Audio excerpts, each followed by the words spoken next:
नमस्कार, मैं पंकज श्रीवास्तव और आप देख रहे हैं अमर उजाला। एमपी के बाद में बहुत स्वागत है आप सभी का। आइए नजर डालते हैं मध्य प्रदेश की बड़ी खबरों पर। बहुचर्चित 2 करोड़ 96 लाख करोड़ रुपए हवाला कांड में एसआईटी की जांच हर दिन नए खुलासे कर रही है। जांच में अब साफ हो गया है कि इस पूरे घटनाक्रम की शुरुआत हवाला से जुड़े खिलौना व्यापारी पंजुगिरी गोस्वामी ने की है। वही पहला व्यक्ति था जिसने हवाला रकम के मूवमेंट की गोपनीय जानकारी क्राइम ब्रांच के प्रधान आरक्षक प्रमोद सोनी को दी। सोनी ने यह जानकारी आगे बढ़ाई और सूचना की यह चेन बढ़ते बढ़ते हॉकफोर्स प्रभारी डीएसपी पंकज मिश्रा से होते हुए तत्कालीन एसडीओपी पूजा पांडे तक पहुंच गई। मामले में डीएसपी समेत 3 की गिरफ्तारी हो चुकी है। अगली खबर राजधानी भोपाल से है। शहर के मिसरोद इलाके में मंगलवार शाम कैफे में हुई तोड़फोड़ की घटना आपसी रंजिश का मामला बनकर सामने आ रही है। कैफे में हथियारों से लैस होकर घुसे नकाबपोश हमलावरों की तलाश में 3 थानों मिसरोद, बागसेवनिया और कटारा हिल्स की पुलिस टीमें लगाई गई हैं। घटना कैफे में लगे सीसीटीवी कैमरों में स्पष्ट रूप से कैद हुई है, जिसमें 20 से ज्यादा युवक कुछ ही पलों में कैफे में घुसकर जमकर तोड़फोड़ करते हैं और फिर भागते नजर आ रहे हैं। मिसरोद थाना प्रभारी संदीप पवार ने बताया कि प्रारंभिक जांच में यह स्पष्ट है कि हमलावरों की नीयत लूटपाट की नहीं थी। वे सीधे कैफे में घुसे, तोड़फोड़ की और भाग निकले। कैफे से कोई सामान नहीं छीना गया, न ही स्टाफ से मारपीट या धमकाने जैसी कोई बात सामने आई है। इससे पुलिस रंजिश की आशंका पर काम कर रही है। कैफे संचालक सक्षम गिरी ने एफआईआर में 3 युवकों योगीराज, निखिल और अभिषेक के नाम संदिग्धों के रूप में दर्ज कराए हैं। अगली खबर ओंकारेश्वर की है। पिछले 15 दिनों से ओंकारेश्वर में ममलेश्वर महालोक निर्माण को लेकर चल रहे विवाद का अंततः मंगलवार को पटाक्षेप हो गया है। ब्रह्मपुरी क्षेत्र में ममलेश्वर लोक का निर्माण नहीं करने की नगर वासियों और संत समाज की मांग को सरकार ने स्वीकार कर लिया है। अब यह परियोजना किसी अन्य उपयुक्त स्थान पर बनाई जाएगी। यह निर्णय न केवल ओंकारेश्वर बल्कि पूरे नर्मदा तट पर बसे आध्यात्मिक समुदाय के लिए बड़ी राहत लेकर आया है। सरकार के प्रतिनिधि के रूप में मांधाता विधानसभा क्षेत्र से भाजपा विधायक नारायण पटेल के विवाद के हल में अहम भूमिका रही।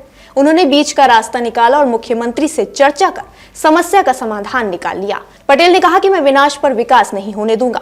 मैं हमेशा सनातनी हूँ, संतों के चरणों में पहुंचा हूँ। किसी भी संत की बद्दुआ से कैसी राजनीति कर सकता हूँ। वहीं महू पुलिस ने चिटफंड घोटाला करने वाले आरोपी को पकड़ने में 25 साल तक कोई रुचि नहीं दिखाई। उसे अब 5 दिन के भीतर हैदराबाद से पकड़ लाई, क्योंकि उसके भाई जवाद की अल-फला यूनिवर्सिटी में दिल्ली में बम विस्फोट करने वाले 2 आतंकी काम करते थे। पुलिस ने उसे गिरफ्तार कर कोर्ट में पेश किया। जब हमद का आपराधिक रिकॉर्ड खंगाला गया तो धोखाधड़ी के अलावा उस पर पूर्व 5 प्रकरणों का रिकॉर्ड भी मिला। इसमें दंगा भड़काने और हत्या के प्रयास का मामला भी शामिल है। दिल्ली में हुए बम विस्फोट में शामिल आतंकियों की अल-फला यूनिवर्सिटी भी जांच एजेंसियों और पुलिस के निशाने पर है। यूनिवर्सिटी का चांसलर भी पुलिस को नहीं मिल रहा है। उसके दुबई भाग जाने की आशंका है, क्योंकि उसकी 2 बहनें और बेटे दुबई में रहते हैं। जवाद के भाई हमूद को महू पुलिस ने हैदराबाद से गिरफ्तार किया है। चलते हैं अगली खबर की ओर। मध्य प्रदेश की राजधानी में सरकारी प्लानिंग की एक और चौंकाने वाली चूक सामने आई है।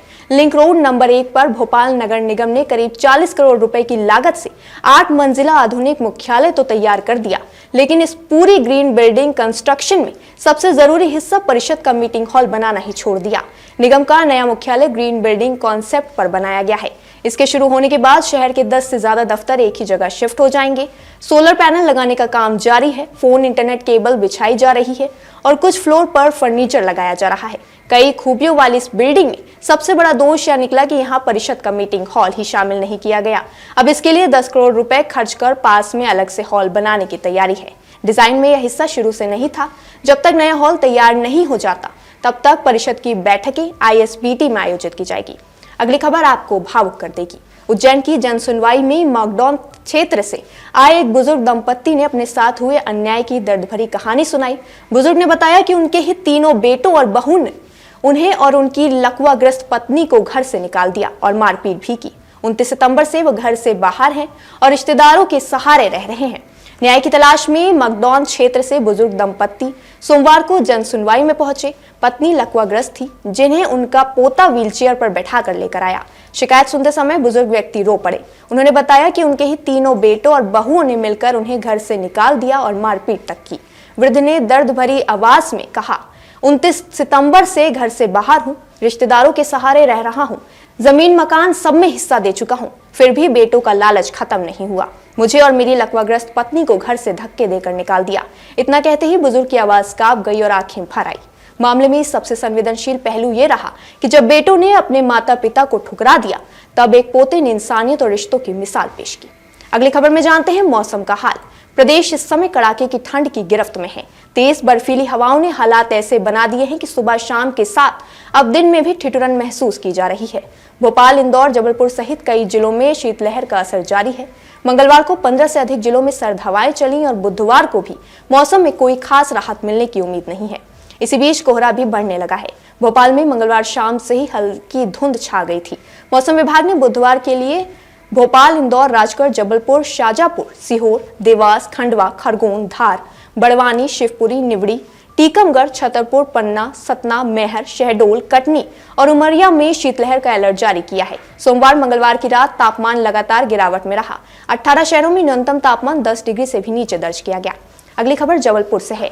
महिला मित्र द्वारा बातचीत बंद किए जाने से आक्रोशित युवक ने सरेराह उसकी चाकू से गोदकर हत्या कर दी। युवक ने महिला मित्र पर लगभग आधा दर्जन चाकू से वार किए। युवती और आरोपी युवक एक ही मोहल्ले में रहते थे। युवती सुबह के समय नौकरी पर जा रही थी, तभी युवक ने वारदात को अंजाम दिया। हत्या का प्रकरण दर्ज कर पुलिस ने आरोपी युवक की सरगर्मी से तलाश शुरू कर दी है। युवती प्राइवेट नौकरी करती थी। उसके मोहल्ले में रहने वाले युवक से दोस्ती थी, जो शादीशुदा है। युवती ने लगभग 4 महीने पहले से युवक से बात करना छोड़ दिया था। इसके कारण पूर्व में दोनों के बीच विवाद भी हुआ था और युवती के परिवार की तरफ से पुलिस में शिकायत की गई थी। अगली खबर उज्जैन से है। रिसेप्शन समारोह में सोमवार रात उस समय हड़कंप मच गया जब पहली पत्नी पुलिस के साथ सीधे रिसेप्शन में जा पहुंची। बिना तलाक लिए दूसरी शादी कर रहा दूल्हा पहली पत्नी को पुलिस के साथ देख मौके से भाग निकला। हातोद की रहने वाली युवती वकील के साथ जीवांजीगंज थाने पहुंची और शिकायत दर्ज कराई कि पति कानूनी तलाक लिए बिना ही दूसरी शादी कर रहा है। शिकायत मिलते ही पुलिस टीम हरकत में आ गई। पुलिस की समझाइश और कानून के बंधन को समझाने के बाद दोनों परिवार शादी रोकने पर सहमत हो गए। इसी बीच दूल्हा बिना कुछ कहे भीड़ में गुम हो गया और मौके से फरार हो गया। तो ये थी मध्य प्रदेश की तमाम बड़ी खबरें। इस तरह की और खबरों और अपडेट्स के लिए बने रहिए हमारे साथ और देखते रहिए अमर उजाला मध्य प्रदेश।